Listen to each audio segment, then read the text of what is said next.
girls noticed how we treat male victims of sexually charged crimes completely different if their perpetrator is a woman. We come to you this dinner hour with incredibly sad news, so if you have underage ears around, please send them away from the TV.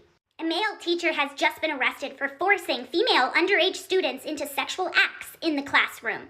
The teacher has been fired, is considered a national disgrace, has been put on a sex offender registry, and is going to jail. How are these things reported on when it's a boy who's the victim? Ladies and gentlemen, we come to you this dinner hour with a story that is sure to make you put your hands together. If you have teenage boys, you make sure you place them right in front of this TV so that they can listen and take some tips. They're just exaggerating for views.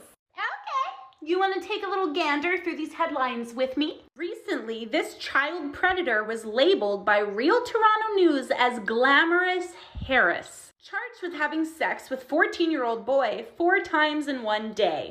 Sorry, isn't there actually another word for that? These are the pictures that they've chosen for this post, completely glamorizing her and enforcing this idea of who wouldn't want to bang her? A 2018 survey of 1,200 adults found that 1 in 3 would not quite believe a man who said that he was raped by a woman, and 1 in 4 believed men enjoy being raped by a woman. My YouTube channel is almost at 1 million, so I've done some polls myself in regards to this issue.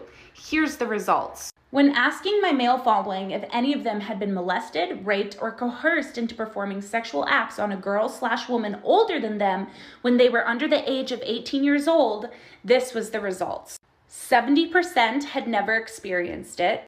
14% said yes, but they'd never told anybody to this day.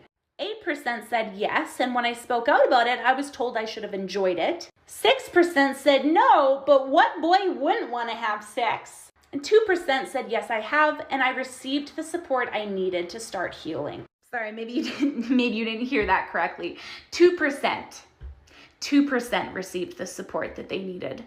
When asking my following if they had ever been sexually targeted in any way by an adult, 92,000 people voted, and 22% said that they had. When asking my community if they felt like society was making it seem like you can get away with sex crimes if you're rich, well-liked, or a woman, 125,000 people voted, 96% agreed. When asking if they had ever been sexually harassed by a woman, 161,000 people voted, 58% said that yes, they had experienced at least one of these forms of sexual harassment. When asking if they had ever been sexually assaulted or raped on a date with a woman, 15% said that they had. Do you see where I'm going here? How come these males are never spoken about? But for some reason, it doesn't matter if you're a little boy or a grown man, if you're a perpetrator of a violent or non-violent sex crime as a woman, this is the way it's reported on. Haven't you noticed that the media refuses to use the R word when it comes to male victims? I'm sorry, but there is another word for this, and we know it because we don't use this type of vocabulary and terminology when it's a grown-ass man preying on little girls. Where did this come from, though? Where did this ideology come from that if you have a penis between your legs, that you must always be willing and ready to give the dick? You know, you just don't understand how men work. We're always ready to bone. The purple-headed yogurt slinger is always ready to shoot.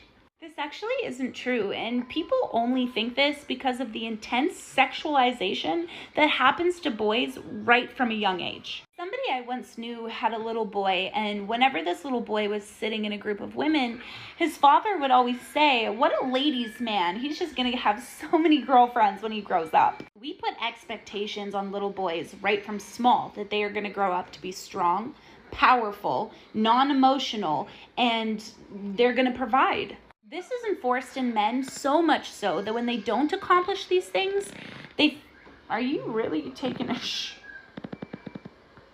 right now? When you gotta go, you gotta go. I can't blame ya. We place this expectation so much so on men that when they don't accomplish these things, like getting women, making lots of money, and having a full family to provide for by the time they're a certain age, they take a huge hit to their confidence, so much so that I personally believe that this ideology is what contributes to people like incels. I am not an incel sympathizer by any means, but I truly believe that if society stopped telling men that they need to place their worth and their value entirely on whether or not they can get a woman and provide for her, I believe that we would have less anger, less insecurity, and less misandry, less toxic views towards masculinity that's perpetuated by both men and women. If you are a male victim of a violent or non-violent sex crime, this website is for you. You're not lucky because you were preyed on. Everybody else is sick.